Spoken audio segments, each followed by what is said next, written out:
ओम शांति। आज 1 जून 2022 की मुरली है। मीठे प्यारे प्राणेश्वर प्रिय पिता कहते हैं, मीठे बच्चे सदा ईश्वरीय सेवा में बिजी रहो तो बाप से लव बढ़ता जाएगा, खुशी का पारा चढ़ा रहेगा। प्रश्न है, नज़र से निहाल होने वाले बच्चों के दिल में कौन सी खुशी रहती है?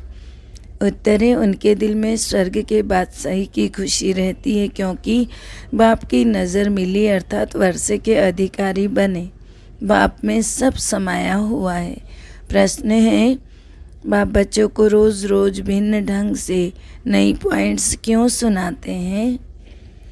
उत्तर है, क्योंकि बच्चों की अनेक जन्मों की दिल पूरी करनी है, तो बच्चे बाप के द्वारा नई नई पॉइंट्स सुनते हैं तो बाप के प्रति लव बढ़ता जाता है।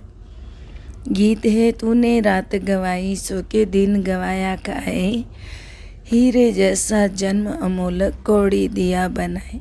ओम शांति, ओम शांति। बच्चे बैठे हैं नज़र लगाकर, बाप भी देख रहे हैं आत्मा को और इस शरीर को बच्चे भी देख रहे हैं। देखने में मज़ा आता है, वह सुनने में मज़ा आता है। किस में मज़ा आता है? क्योंकि सुनना तो बहुत हुआ, बहुत ही ज्ञान आदि ढेर का ढेर सुना है, परंतु नंबर 1 भक्त हो तो तुमने ही सबसे जास्ती भक्ति की है। तो वेद शास्त्र ग्रंथ गीता गायत्री जप तप आदि सब पढ़े किए हैं, तो बहुत सुनते हैं ना। बाप समझाते हैं, कब से लेकर यह सुने, जब से यह निकले हैं बहुत सुना है। बाकी बाप से नज़र मिलाना सो अभी ही होता है, नज़र से निहाल होते ही है अभी। यह एक श्लोक भी है कि नज़र से निहाल किंदा सतगुरु स्वामी।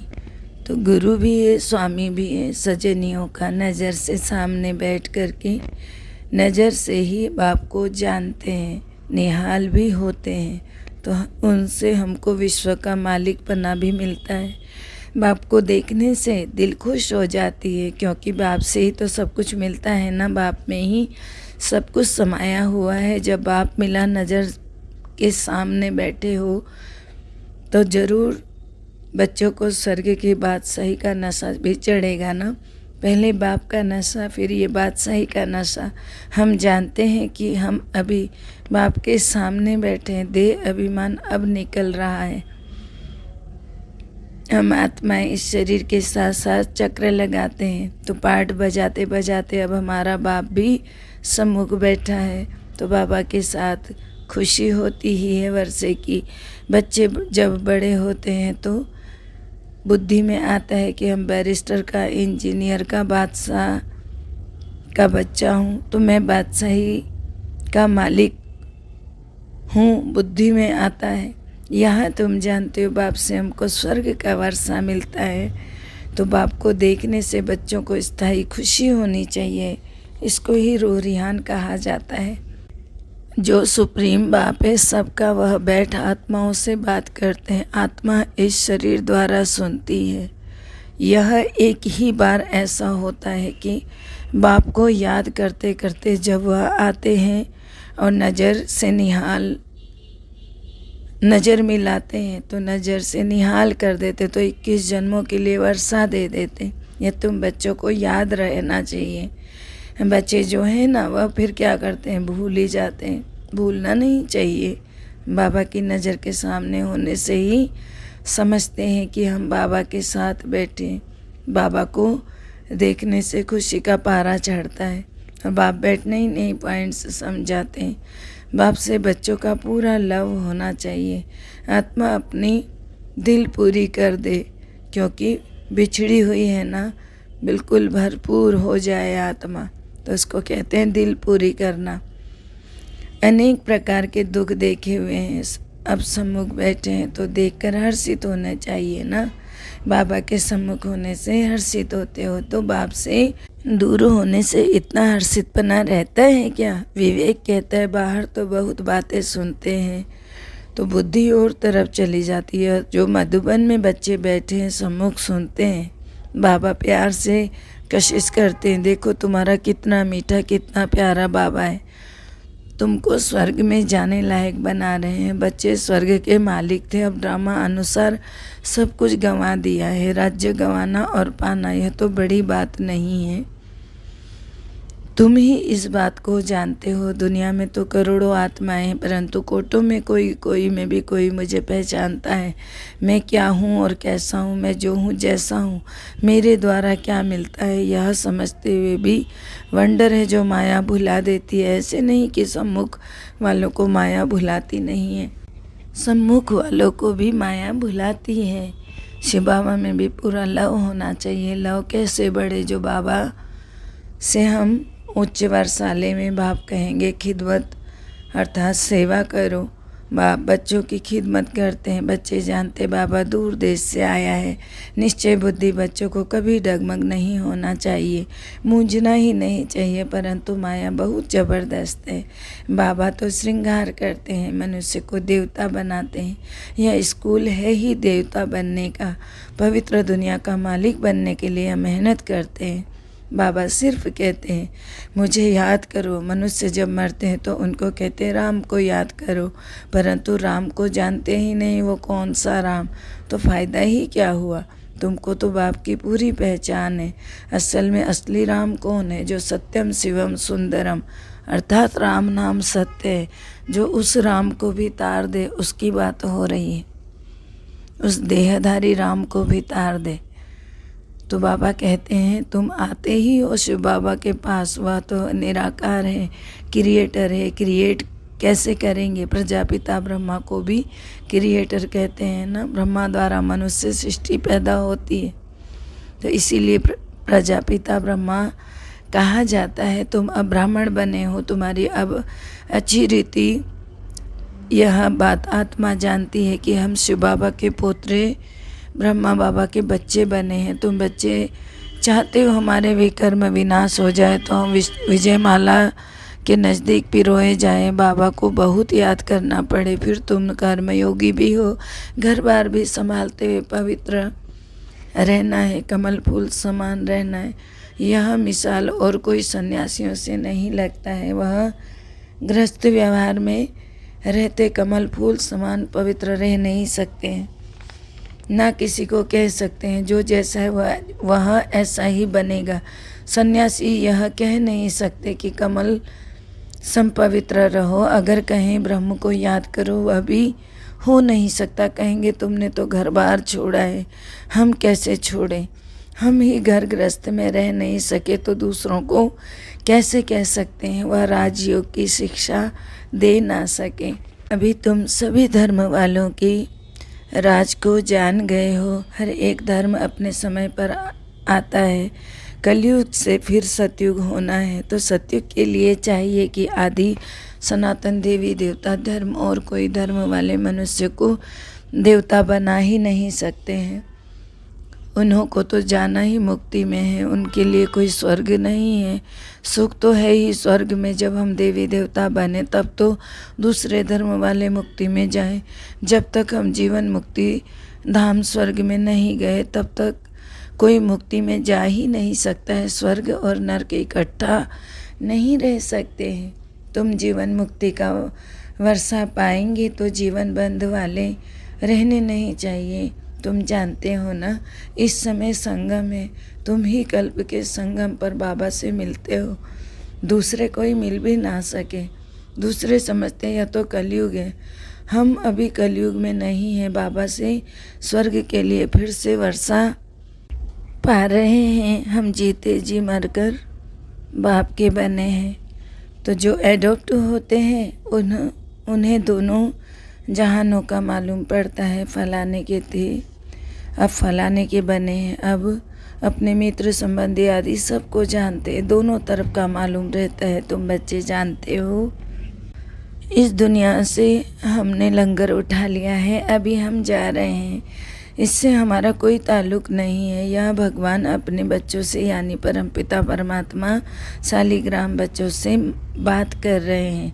परमात्मा आत्मा बच्चों से बात कर रहे हैं। भगवान को आना है परंतु जानते ही नहीं है। बाप को ना जानने के कारण मूझ पड़ते हैं। इतनी सहज बात कोई भी नहीं समझते, याद करते रहते हैं। तुम जानते हो हम आत्मा शरीर लेकर पाठ बजाती, हम परम धाम से आती, वहाँ परम पिता परमात्मा भी रहते हैं। मनुष्य तो आत्मा को न परमात्मा को जानते हैं। कैसे भगवान आकर मिलेगा, क्या करेगा, कोई भी नहीं जानते। गीता में सारा रॉन्ग लिख दिया है, नाम ही बदल दिया है। बाप पूछते हैं तुम मुझे जानते हो ना? कृष्ण थोड़े ऐसे कहेंगे तुम मुझे जानते हो। उनको तो सारी दुनिया जानती है। वह ज्ञान दे ना सके तो ज़रूर समझाना चाहिए कि भगवान रूप बदलता है, परंतु कृष्ण नहीं बनता हुआ मनुष्य के तन में आता है, कृष्ण के तन में नहीं आते हैं। यह है ब्रह्मा, वह है कृष्ण की आत्मा। सिर्फ थोड़ी सी बात में भूले, यह है कृष्ण के 84वें जन्म की आत्मा, जो कि अभी आदि में आकर के कृष्ण बनता है। माना शुरुआत में कृष्ण बनता है, अंत में जा कर के कृष्ण पद पाने के लिए पुरुषार्थ करते हैं। यह कितनी गुप्त बातें हैं, जरा सी बात भूल गई है, इसमें बड़ी तिरकनबाजी है। तुम जानते हो हम कृष्ण के घराने के थे, अब शिव बाबा से भी राज्य भाग्य ले रहे हैं। हमारी बुद्धि में कृष्ण बैठता नहीं है। मनुष्य तो कह देते हैं कृष्ण भगवान हो, आज कुछ भी सिद्ध नहीं होता है। गीता में दिखा है 5 पांडव जाकर बचे, कल्प की आयु लाखों वर्ष दे दी। इतनी सहज बात भी मनुष्य जानते नहीं हैं। तुम कितना इशारे से समझ सकते हो कि हम ही सूर्यवंशी घराने के थे और अब सूर्यवंशी से शूद्रवंशी में आ गए हैं। मनुष्य थोड़ी इस इशारे को समझते हैं, फिर भी ब्राह्मण से देवता बनते हो तुम। देखो कितना इशारा समझकर, हर बात को समझकर क्या बन जाते हो कि ब्राह्मण से देवता। वर्णों को भी बुद्धि में रखना पड़ता है। उन्होंने तो वर्ण को भी आधा कर दिया, चोटी ब्राह्मण और शिव बाबा को तो भूल गए हैं। बाकी देवता क्षत्रिय वैश्य शूद्र लिख दिया है। ब्राह्मण तो जरूर चाहिए ना, बिना ब्राह्मण पैदा करे देवता कहाँ से बनाया। सारा क्रिया कर्म जितने भी तौर तरीके हैं ब्राह्मण रूप में ही तो सिखाया गया, तभी तो सतयुगी महाराजा महारानी बनने के लायक बनाया गया। यहीं चाल ढाल सब बदल करके ब्राह्मण तो फिर जरूर चाहिए ना। बाकी ब्रह्मा की औलाद कहाँ गई, या कोई की बुद्धि में बैठता ही नहीं। तुमको बाप अच्छी रीति समझाते हैं, तुमको बुद्धि में अच्छी रीति धारण भी करना है, और ये धारण करने से ही तब सतयुगी स्वराज्य है। जो नॉलेज बाप की बुद्धि में वह तुम्हारे में भी रहनी चाहिए। मैं तुम आत्माओं को आप समान बनाता हूँ। जो सृष्टि चक्र की नॉलेज मेरे में है वह तुम्हारी बुद्धि में भी है। बुद्धिवान चाहिए, बाबा के साथ योग भी हो और घड़ी घड़ी विचार सागर मंथन होता रहे। अब तुम देखो सम्मुख बैठे हो, समझते हो। बाबा तो बिल्कुल सहज ही समझाते हैं, कहते भी आत्मा परमात्मा, फिर कह देते हैं सदगुरु दलाल के रूप में पढ़ाते हैं। तो दलाल अथवा सौदा करने वाले बाप इन द्वारा आकर अपने साथ सौदा कराते हैं। तुम जानते हो दलाल को याद नहीं किया जाता, तो दलाल द्वारा हमारी सगाई होती है शिव बाबा से। तुम सब बीच वाले दलाल हो। कहते हैं ना परमपिता परमात्मा से तुम्हारा क्या संबंध है, तुम सगाई कराने की युक्ति रचते हो, फिर प्रजापिता ब्रह्मा का नाम भी देते हो। वर्षा शिव बाबा से मिलता है। स्वर्ग का रचयिता तो वह है। जीव आत्माओं की परमात्मा के साथ सगाई होती है। फिर वर्षा पाया था, सगाई हुई थी, फिर वर्षा पाया था, फिर से पाते हो। पहले भी हुई थी, इसका मतलब आज से 5000 वर्ष पहले फिर हम नीचे गिरे, फिर ऊंचे उठे, फिर से वर्षा पा रहे हैं। तुम जानते हो हमारा कल्प कल्प के संगम युग का यही धंधा है, और कोई भी आत्माओं की परमात्मा से सगाई नहीं कराते। सगाई भी उनसे होती है जो विश्व का मालिक जिनको बनाना है। यह है उच्चते उच्च रूहानी सगाई। रूहानी सगाई करना कल्प कल्प बाप से ही सीखते हैं। कल्प कल्प ऐसा होता है, कल्प कल्प मनुष्य से देवता जरूर बनते हैं, देवता फिर से मनुष्य बनते हैं। मनुष्य तो है ही, परंतु क्यों लिखा है मनुष्य से देवता किए, क्योंकि देवता धर्म स्थापन करते हैं। तुम भी जानते हो ना, इस सगाई से मनुष्य से देवता बन रहे हैं। सब कहते हैं क्राइस्ट से 3000 वर्ष पहले भारत हेवन था, परंतु बुद्धि में नहीं था। बुद्धि में आता ही नहीं है कि भारत पहले स्वर्ग था। अभी भी देखो कितने मंदिर बनाते रहते हैं, परंतु सबकी उतरती कला है, तुम्हारी ये चढ़ती कला। चढ़ती कला में 1 सेकंड लगता है। अच्छा, मीठे मीठे सिकलदे बच्चों प्रति माता पिता बाप दादा का याद प्यार और गुड मॉर्निंग। रूहानी बाप की रूहानी बच्चों को नमस्ते। हम रूहानी बच्चों की रूहानी बाप दादा को दिल व जान से सिक व प्रेम से याद प्यार नमस्कार, good morning, diamond morning, Om Shanti. शुक्रिया बाबा, शुक्रिया। धारणा है, पहला है, कभी भी किसी बात में मूझकर निश्चय में ऊपर नीचे नहीं होना है। घर बार संभालते कर्म योगी होकर रहना। विजय माला में नज़दीक आने के लिए पवित्र जरूर बनना है। दूसरा, बुद्धिमान बनने के लिए ज्ञान का विचार सागर मंथन करना है। सदा खिदमत सेवा में तत्पर रहना। आप समान बनाने की सेवा करनी है। मीठी प्यारे बाबा का वरदान है, बाबा शब्द की स्मृति से हद के मेरेपन को अर्पण करने वाले बेहद के वैरागी भव। बाबा शब्द की स्मृति से हद के मेरेपन को अर्पण करने वाले बेहद के वैरागी भव। कई बच्चे कहते हैं मेरा यह गुण है, मेरी शक्ति है। यह भी गलती है। परमात्मा की देन को मेरा मानना यह महापाप है। कई बच्चे साधारण भाषा में बोल देते हैं मेरे इस गुण को, मेरी बुद्धि को यूज नहीं किया जाता, लेकिन मेरी कहना माना मेला होना यह भी ठगी है। इसलिए इस हद के मेरेपन को अर्पण कर सदा बाबा शब्द याद रहे, तब कहेंगे बेहद के वैरागी आत्मा। स्लोगन है, अपनी सेवा को बाप के आगे अर्पण कर दो तो सेवा का फल और बल प्राप्त होता रहेगा। अपनी सेवा को बाप के आगे अर्पण कर दो तो सेवा का फल और बल प्राप्त होता रहेगा। ओम शांति। सबका भला हो, सब सुख पाएं, सब परमात्मा से जुड़ जाएं, अंत समय में अपना जीवन सफल बनाएं, मुक्ति जीवन मुक्ति को पाएं, सबकी मनोकामना पूर्ण हो जाए। ओम शांति।